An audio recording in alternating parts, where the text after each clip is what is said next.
વાત 2025ની કરવામાં આવે તો ભારતે માત્ર નીતિઓ જ નથી બદલી પણ સોચ પણ બદલી છે. કામદારોથી લઈને મધ્યમ વર્ગ સુધી, ખેડૂતોથી લઈને વૈશ્વિક બજાર સુધી તમામ જગ્યાઓ પર સુધારાની લહેર જોવા મળી. સવાલ માત્ર વિકાસનો નથી, સવાલ હતો ભવિષ્યની તૈયારીઓનો. પ્રધાનમંત્રી મોદીના નેતૃત્વમાં ભારતે એવા નિર્ણય લીધા જે આગામી દશકોની આધારશિલા બનીને ઉભરી રહ્યા છે. प्रधानमंत्री जी ने लोगों को जिंदगी को सुधारने के लिए रिफॉर्म्स पे बहुत जोर दिया है. मोदी सरकार रिफॉर्म्स लेकर आई ease of doing business, ease of living के.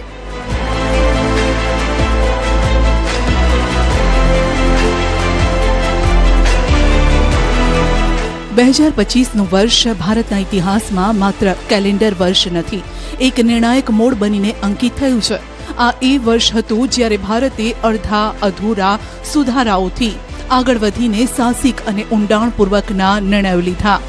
પ્રધાનમંત્રી નરેન્દ્ર મોદીની આગેવાનીમાં ભારતે જૂના પુરાણા કાયદાઓનો બોજ ઉતાર્યો, અર્થવ્યવસ્થાને નવી ગતિ આપી અને આકાંક્ષાઓને જનતાની અપેક્ષાના આધાર પર ઢાળી દીધી. આ સુધારાઓનું નહીં પરંતુ ભારતના આત્મવિશ્વાસનું વર્ષ ગણવામાં આવે છે. ભારતીય અર્થવ્યવસ્થાએ વિશ્વને ચોંકાવતા 8.2% જીડીપી ગ્રોથ દર્જ કરી.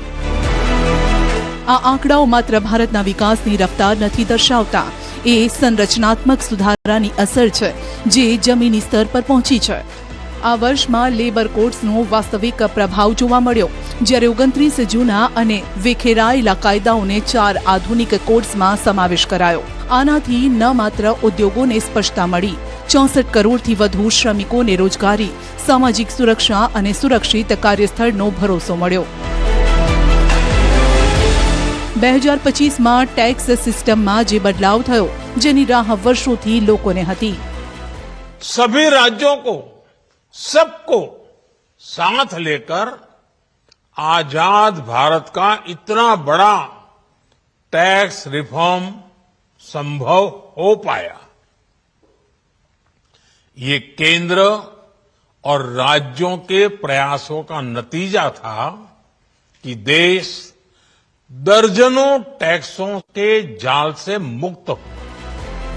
જીએસટીને સરળ બનાવવા માટે 2 પ્રકારના સ્લેબ 5% અને 18% લાગુ કરવામાં આવ્યા, જેનાથી એમએસએમઈ અને ખેડૂતો, સામાન્ય ગ્રાહકોને સીધો લાભ મળ્યો. આ નિર્ણયથી ફાયદો એ થયો કે દિવાળી પર રેકોર્ડ બ્રેક 6.05 લાખ કરોડ રૂપિયાનું વેચાણ થયું, જ્યારે ઇન્કમટેક્સમાં ઐતિહાસિક નિર્ણય લેતા 12 લાખ સુધીની આવક પર ટેક્સ ફ્રી કરવામાં આવ્યો. આ ઉપરાંત 1971ના જટિલ આયકર કાયદાને હટાવી નવો ઇન્કમટેક્સ એક્ટ 2025 લાવવામાં આવ્યો. મોદી સરકારના નિર્ણયોના કારણે વેપાર કરવો પહેલા જેટલો કઠિન નથી રહ્યો. 2025માં સરકારે નિયમોને હટાવ્યા જે વર્ષોથી નાના વેપારીઓ પર બોજ બન્યા હતા. ક્વોલિટી કંટ્રોલ ઓર્ડરની સમીક્ષા કરી 76 ઉત્પાદકોને અનિવાર્ય નિયમોથી બહાર કરવામાં આવ્યા. 200થી વધુ ક્ષેત્રમાં નિયમોને સરળ કરવામાં આવ્યા, જેનો સીધો લાભ નાના વેપારીઓ અને રોકાણકારોને મળ્યો. 2025માં એમએસએમઈની પરિભાષા બદલવાનો ટેકનોલોજી નિર્ણય ન હતો, પરંતુ આ નિર્ણય નાના ઉદ્યોગોને ઊંચી ઉડાણ આપવાનો હતો. 1 એપ્રિલ 2025થી માઇક્રો, સ્મોલ અને મીડિયમ ઉદ્યોગોના રોકાણના ટર્નઓવર સીમામાં વધારો કરવામાં આવ્યો. માઇક્રો ઉદ્યોગોમાં રોકાણ સીમા 1 કરોડથી વધારી 2.5 કરોડ અને ટર્નઓવર 10 થયું. સ્મોલ માટે રોકાણ 25 કરોડ અને ટર્નઓવર 100 કરોડ થયું, જ્યારે કે મીડિયમ માટે રોકાણ 125 કરોડ અને ટર્નઓવર 500 કરોડ કરવામાં આવ્યું. આ સુધાર સ્પષ્ટ સંદેશ આપે છે, ભારતની સિસ્ટમ ઉદ્યોગકારોને રોકવા માટે નહીં, આગળ વધારવા માટે બની છે. મોદી સરકારે 2025માં ભારતને વૈશ્વિક બજારમાં મુખ્ય કેન્દ્ર બનાવવા માટે ઘણા મહત્વના નિર્ણયો લીધા. વીમા ક્ષેત્રમાં 100% એફડીઆઈની મંજૂરી આપી, વિદેશી રોકાણ અને પ્રતિસ્પર્ધાના દરવાજા ખોલવામાં આવ્યા. ભારતમાં બેસી ઓમાન અને બ્રિટન સાથે વ્યાપાર કરારો કરવામાં આવ્યા. ન્યૂઝીલેન્ડ અને યુરોપિયન ફ્રી ટ્રેડ એસોસિએશન સાથે એફટીએ લાગુ કર્યો, જે કરારમાં 15 વર્ષમાં 100 કરોડના રોકાણનું કમિટમેન્ટ આપવામાં આવ્યું છે. आज भारत विश्व की सबसे तेज ग्रो करने वाली मेजर इकोनॉमी है